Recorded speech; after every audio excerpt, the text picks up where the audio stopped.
Yo, yo, yo, what's up, what's up, what's up? How's everyone doing out there? Happy New Year. Just wanted to get it out the way. You are now listening to the Cheston podcast. This is Cheston. We are now in 2023. Oh my God, I can't believe another year. 2022 went by super fast, just to be honest with you. Like thinking about it and replaying everything, I'm like, dang, that year went by fast. But you can't look back, you only can look forward. So, happy 2023. I hope everybody, everything that you're planning to do or you have planned to do this year, I hope you do it. I hope 2023 is amazing for everyone. I feel like deep down inside of my heart that it's going to be a really good year for me. I don't know why. I can't explain that. It's just in me for some reason. I just believe that this year is going to be an amazing year, I believe that's the best way to go into a new year is to automatically think positive. Just live positivity, just think positively, just like just be it, live it, you know. So I think that's what I'm off to a good start, but having this mindset and this mentality, like I'm ready to take on 2023 because there's so many things that I'm doing that I'm excited to bring to fruition, like actually make it happen. So, just shout out to everybody out there that is planning on making 2023 a great year. So, yes, we did have a hiatus, a little mini break, a little 2 week break, just a little breather because it was the end of the year. So much goes on at the end of the year. Of course, I was out of town. I was not at home. I was living my life for 2 weeks, basically, getting back in touch with family for Christmas and New Year's, basically. Um, but we didn't really miss a lot, looking at everything I'm about to discuss. We took a break from December 26th all the way to January 9th. January 8th was the break. Yes, December 26th to January 8th was the break. So really did not miss a lot. I mean, you would think, a lot can happen in 2 weeks, but a lot really didn't pop off, in the last 2 weeks. So let's go ahead and get into it, okay? All right. So Clive Davis, he talks to PageSix about Whitney Houston for the promotion of the I Want to Dance with Somebody film that just was released. Side note, I have not had a chance to even see that movie. It's been out since like Christmas, and I know I've been talking about it and posted about it about how excited I am to watch it, but no, I have not gotten around to see it. Unfortunately, I do want to see it. Um, I just got to get around to seeing it. Basically, I got to make the time. But to continue, Clive Davis, he says that he was shocked when Whitney Houston died in 2012. He says that he was with her 48 hours before she died. Okay. He says it never occurred to him that she would die, 2 days later. I mean, and that's just life. I think that's what anyone, you know, a lot can happen in 48 hours and 2 days. That's just, period. That's life. But he continues on and says that, um, he says that Whitney Houston was showing him what she had done in rehab. This was 48 hours before she passed. This is what that they spoke about, what they went, what he says that they talked about. She was showing him what she had done in rehab, how she had given up smoking, and how she cleared her throat of nicotine. So I guess she was like, he even goes on to say that she was wanting to start going into the studio. So I guess around that time, she was really getting clean so she can get, back to recording. This is what he's saying. And he says that she was making a valiant attempt during the that period of time to give up drugs. Like she really was trying. So it was a shock to him, fast forward 2 days later, that she was found dead in her bathtub, which is really sad. R.I.P. Whitney Houston, of course, one of the greatest voices of all time. Even he said it. He said when she opened her mouth, he automatically knew that, he had the greatest singer of her generation and probably top three, one of the three of the greatest singers of all time. This is what he says, okay? So, and I agree with that statement, big time. But I do need to get around to seeing that movie. I'm gonna get around to seeing that movie, but moving on. T.J. Holmes, he files for divorce from his wife amid the Amy Robach affair. PageSix is reporting. So basically, T.J. Holmes, he filed for divorce on Wednesday, December 28th in New York City, after almost 13 years of marriage. Okay, he filed divorce from his wife that he is currently still married to. I mean, it's pending. The divorce is pending, so they technically are still married. But he filed. Um, ABC, they're currently doing an investigation on TJ Holmes and Amy Robach, and the whole situation. I guess they're trying to investigate if they basically should continue having them go on air after this big old scandal, basically. But the investigation that they have been doing, and is currently still going on. Allegedly, they're saying that Holmes had relations with at least two other staffers at Good Morning America, and like I said before, they're continuing on the investigation. It's not over. The two co-anchors have been spotted out together, over the previous holidays, Christmas and New Year's. They've been plenty of pictures of them together out and about, looking happy.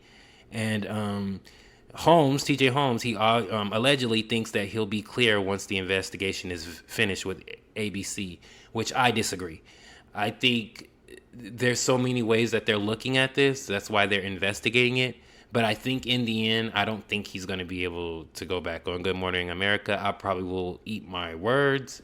It hasn't been the first time, but just this whole situation is messy. And then come to find out he's had previous affairs at the same job during his 13-year marriage that he just filed for divorce to end. It's just messy. It's just a lot.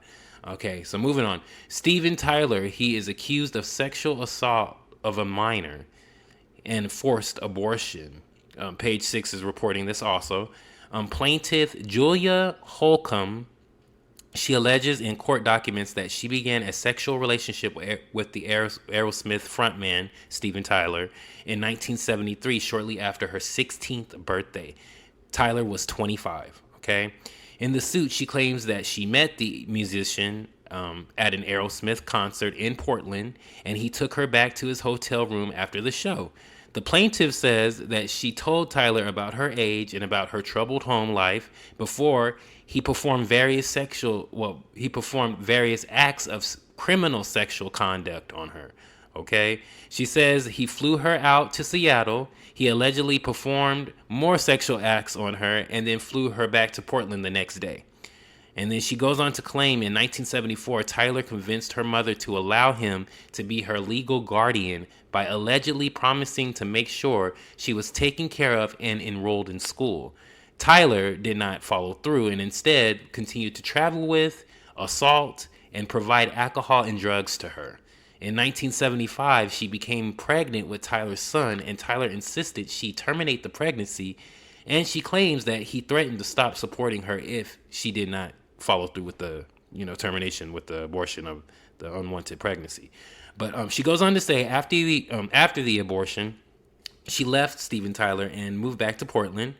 And then listen to this. In 2011, Steven Tyler released a memoir, and he states in the memoir that he almost took a teen bride after the girl's parents fell in love with him and signed a paper for him to have custody so he wouldn't get arrested if he took her out of state. He took the girl on tour with him. That's what he says in his memoir, basically telling on himself. Long story short, this is crazy. It's unfortunate, but if we're going to keep it real, 1970s was a whole different time. 25 men, it's not right, but I do believe we're hitting on 16-year-old girls. We're going after 16-year-old girls. And it's definitely wrong. But for her to file this suit against him, it's going to be crazy to see how this turns out. Because, this could definitely, hurt Steven Tyler's whole, career. I think he's still touring, which is, crazy. But moving on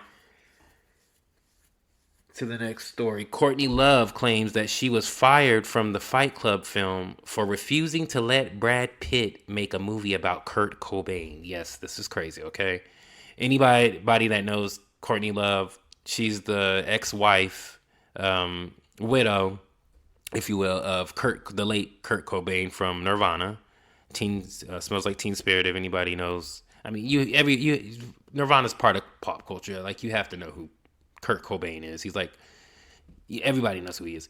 So anyways, Brad Pitt apparently has been bothering Courtney Love for years, trying to get her to agree with him to do a biopic on him. So she goes on to say, in 1999, the Fight Club director, the director of the film, The Fight Club, and Brad Pitt, they pitched to her on doing a movie about Kurt Cobain.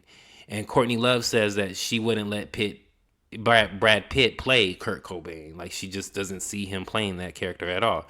And then she claims that Brad kept stalking her about the, Kurt Cobain film, that they recently had a Zoom meeting in 2020 about Brad Pitt producing a Kurt Cobain film through his Plan B Productions. And once again, she told them no. So basically, she's feeling like now that she's coming out publicly saying no, that he will finally get the hint that she does not want him to have anything to do with her late ex-husband, or her late husband, Kurt Cobain. So, hey, it's her, that's part of her life story. I mean, she knew the man, that's her ex-husband. So I'm sure there's a reason why she feels like Brad Pitt can't play it or do it, justice. She has her own reasons. Plus, she knows Brad Pitt behind, the camera. So it's a whole different thing. We don't know. But I'm just saying, for Courtney Love to be adamant that she does not want Brad Pitt to play Kurt Cobain, I mean, she obviously has a reason. Probably she's a little upset that she got fired. He got her fired from the Fight Club, which is crazy. She was meant to play Helena Bonham Carter's role in that movie. If anybody's seen Fight Club, it's like my brother's favorite movie of all time. But and it's a good movie with Edward Norton also in it. But I just, maybe that's probably an issue of why she has an issue with Brad Pitt. Just I don't know, but obviously she's adamant she does not want this man to do anything Kurt Cobain related. All right, moving on. Rolling Stone releases their 200 greatest singers of all time list, which was bullshit. I'm going to call it now. Bullshit. That list was horrible. It was atrocious. I don't even want to actually go through the list. I just want to just put it out there. One of the biggest things that I feel like was a slap in the face, Celine Dion's not included on the list, which is wrong. She's like one of the greatest singers to live. So I thought that was, kind of ridiculous not to have the Celine Dion on the same, greatest singers of all time list. But some they got right, some they did not get right. Like, I'm just going to throw out a few out there. I don't even feel like going through this list because this list is so stupid. Whoever is doing these lists at Rolling Stone, you guys got it wrong. Even with the last list, the major one that they did with the greatest hip hop albums or rap albums, that was ridiculous. Their ranking was ridiculous with that one. But okay, so with this greatest singers of all time, 182, Jasmine Sullivan. She definitely shouldn't be 182. I'm not the biggest Jasmine Sullivan fan, but she definitely deserves to be in the top 100. Top 50 maybe. Like, if we're going to keep it real. She's definitely a great vocalist. I give her props. 102, Taylor Swift. Taylor Swift shouldn't even be on this list. Sorry. Continuing on. 68, Rihanna. Rihanna shouldn't be on this list. Sorry. Continuing on. Aaliyah, R.I.P. Number 40. Shouldn't even be in the top 40. Not even trying to be mean. Shouldn't even be on the list. Continuing on. 22, Adele. Adele shouldn't even be in the top 50. Adele, I'm going to repeat that. Adele should not be in the top 50. She's definitely 50 to 100. I'll give her that. Beyonce, 8. Fair.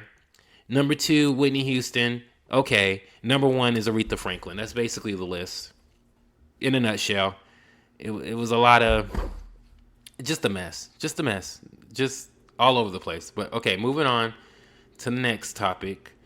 Ashley Olsen, she's married. Congrats. Yeah, for those of you, everybody knows who the Olsen twins is. Mary-Kate and Ashley, the billionaires, the girls that started out on Full House and now have a high-end fashion brand label that's worth about $1 billion doing the damn thing. Major congrats to them. But yes, Ashley Olsen, the one that has her hair, that keeps her hair blonde, not the one that dyes her hair. There's one that dyes her hair all the time. It's kind of like brown or reddish. That's Mary-Kate. Ashley's the one that always keeps her hair blonde. Honestly, I can tell them apart. People probably don't pay attention to them enough to tell them apart, but I can tell them apart. Um, anyways, she got married. She got married. Ashley Olsen got married at a private Bel Air mansion last week, on December 28th in Bel Air, California, of course. And she got married to the artist Louis. I'm gonna say it's probably Louis Eisner. Louis Eisner. She's been dating him since 2017. Congrats, girl. That's the only details that the public has, because you know how private that them girls are. So that's like the only thing we know for sure is that she got married in Bel Air last week on December 28th. All right, moving on to the next topic. Prince Harry's new memoir, Spare. Oh my God. This memoir has been setting things on fire. Everybody has been talking about this book. I didn't think that this book was going to be like this. I thought that, he wasn't going to get into some things, but he gets into some things, okay? This book is telling it all. I can't believe how bold he is. Um, it's a lot. It's a lot of stuff that I would never think, that is kind of personal, that you wouldn't think that you would, put in a book, especially like, as for royals, people that from the royal family, they're like taught not to really, keep it all in the house, keep all the drama in the house, don't respond, don't say nothing. And for Harry to he's putting it all out there. Okay. He's letting you know what it is, what it's been from the beginning since he's been born. Okay. So let's just go ahead and get into this. Okay. So in the book, Prince Harry reveals that Prince William attacked him. Yes, over Meghan Markle. They got into a heated argument over Meghan Markle, and this is what he says. He says Prince William grabbed him by his collar, breaking his necklace and throwing him, Harry, to the floor.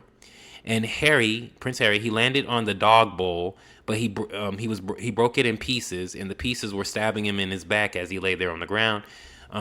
William told Harry to hit him. After he did so, Harry refused and told him to get out. After that whole situation happened, William apologized to Harry, but he told Harry not to tell Meghan what happened.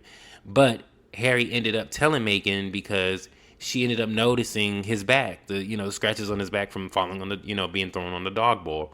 So yeah, there goes that. He also reveals in the book that the whole infamous 2005 Nazi costume, Halloween costume deal that was all over the press and stuff. Okay, so he's saying that it was okayed by Prince William and Kate. Okay, he's saying that they told him to wear the Nazi costume because Harry, he couldn't decide between a pilot or a Nazi, and they chose for him. They agreed for him to be a Nazi. They told him choose, pick wear the Nazi costume, and Prince Harry, he calls the Nazi costume one of the biggest mistakes in his life. And mind you, he was 20 at the time, so I'm sure he's like kicking himself in the butt. There's a lot of things that I'm sure all of us look back, who are out of our 20s, who look back at our 20s and was like, oh my God, I wish I didn't do that, or I wish I could change that. But anyways, moving on. He accuses his father, King Charles III, of branding him the Spare, okay, the day he was born. Okay, so he's been hearing the Spare title since he was birthed, okay?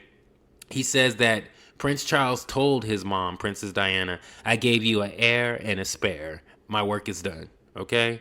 Like, that's it. So Prince Harry and Prince William, they urged King Charles not to marry Camilla Parker Bowles, the woman that he was having an affair with while he was married to Princess Diana. It's messy. It's messy. If you don't know the history, I suggest you Google it because it's messy. But continuing on, King Charles would tell Harry, who knows if he's really the Prince of Wales? Who knows if I'm even your real father? And would laugh about it. Okay? This is crazy. Prince Harry, he also claims that he didn't receive a hug from King Charles following the tragic death of his mom, Princess Diana. He also says that his father wasn't great at showing emotions under normal circumstances, so he kind of was... it wasn't a shock for him to not receive any kind of emotional support when his mom passed, because he really His father, he's basically saying his father's not emotional at all, really, even under normal circumstances. In 2016, when William met Meghan, she hugged him. Prince William recoiled. He completely freaked out. Okay. King Charles III told Harry that the royal family didn't have enough money to financially support his wife, Meghan Markle. Yes. But Prince Harry says that really what the issue was, the concern was, is that Meghan Markle's, her growing popularity made them envious. So they were just coming up with reasons. It's like, I just can't believe Prince Harry had the balls. But it's so Princess Diana. Like, that's that's the Diana in him. Like, really, like, to have the balls to like put it out there. And at first, I get people are like, well, this is your family. Why would you put your family on blast like that? And I get that, but you got to understand, he's up against an institution. It's not even like a normal family. Them people in the UK, they pay taxes for them to live in that castle so they can know every aspect of their lives. That's why they're always on the front page of the tabloids, because the public people feel that they have a right to know everything that's going on in the royals' lives because they pay their taxes, which is, I mean, it makes sense when you really break it down. It's like, okay, I see why the public is so involved with the royals over there. But definitely, I can't believe Prince Harry had the balls to do this. But anyways, continuing on, Prince William, he ordered him, Prince Harry, he ordered Prince Harry as the heir. Okay, so Prince William said that he ordered Prince Harry as the heir, speaking to the spare, to shave before Harry's wedding. Okay. Apparently, Prince William wanted Harry to shave his beard before his actual wedding, Prince Harry's wedding. But Harry says that William was bitter that he couldn't wear his beard for his wedding, and that Prince Harry got permission from the Queen, so he kept the beard for his wedding, which he did. I mean, as we all saw, he got married with a full beard. So he's saying that Prince. A lot of these things I'm hearing, I want to be shocked, but I'm not shocked. It's not shocking. Like, even if you watch, and a lot of people are mad, and I get it. A lot of people are mad at Meghan Markle and Prince Harry for basically, like, they're feeling like they're selling the story for the money. But have you heard the deals that they've gotten? Oh my God. They signed $100 million deal with Netflix to do that documentary that they just came out with. Crazy bananas. Then they just signed like a $50 million deal. A $50 million deal to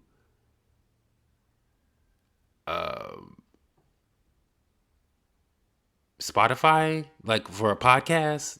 So, I mean, it's obviously they're finding ways to make money, even though that technically he was cut off when he renounced his title. Baby, the royal family told him, we're not supporting you no more. They took away their security, like, all that happened. Like, it's real. Like, but Prince Harry's already made it known that he don't see himself going to his father's coronation, basically where they crowned his father as the new king of England since his Queen Elizabeth passed. So, oh man, I honestly feel like for Prince Harry to go this far with it in the book and everything, I don't think that and just hearing from Prince Harry how stubborn and stuck to their ways that they are, the royal family, the institution. Yeah, there's definitely gonna be there's gonna be some beef. It might come. Man, I hope the palace does not respond. I hope they stay quiet. But knowing them, they might release a statement. You never know, or they might just go along and act like nothing happened and just act like Prince Harry and Meghan don't exist, which you can't do. I mean, the British public is obsessed with Meghan Markle and Prince Harry and everything that's they're doing now since they've gotten out of England. But moving on, Jen Shah from The Real Housewives of Salt Lake City has been sentenced to 6.5 years in prison for fraud.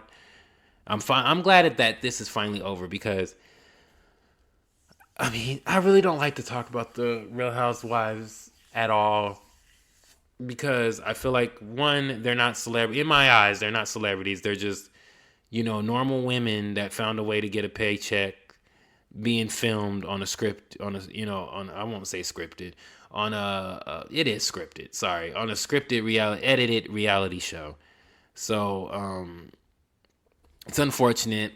I do like Jen Shaw. I do think she has sometimes some anger issues, but I'm sure she's gonna get that together while she's in there for 6.5 years.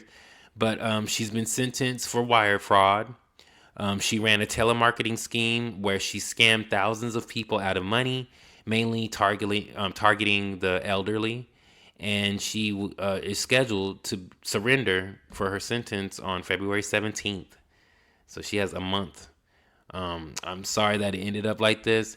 I don't think Bravo's gonna, since she pled guilty and she was found guilty for wire frauds, like, so meaning she's admitting to doing the crime.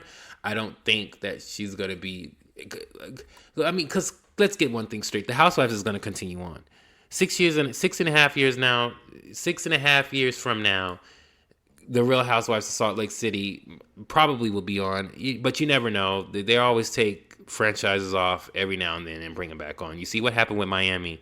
Miami was on in like 2011. They took it off air and now they brought it back in 2022, 2023. So you don't know. But I'm just saying, even if they do continue with Real Housewives of Salt Lake City, if it does continue, I do not see Andy bringing back Jen Shaw now that she has admitted and pled guilty to these crimes. It'd be bold if he does, but I don't think he's gonna ask her to come back on or anything like that. But we'll see. I mean, we'll keep a lookout on that. All right. Well, that was all the topics for this week. Well, for the past 2 weeks since we took in our little mini hiatus. But we're back to every Tuesday, new episodes. So every Tuesday is a new episode. We're back on it. Same thing from last year. We're bringing it into 2023. Okay. So make sure you subscribe, share, and like on Apple Podcasts, Amazon Music, Spotify, and YouTube. Make sure to follow the Cheston Podcast on Instagram, Facebook, and Twitter. Take care of yourself. Take care of each other. A new episode will be uploaded, like I said, next Tuesday, okay? All right, you guys. Let's make 2023 an amazing year, all right? Thank you. Peace.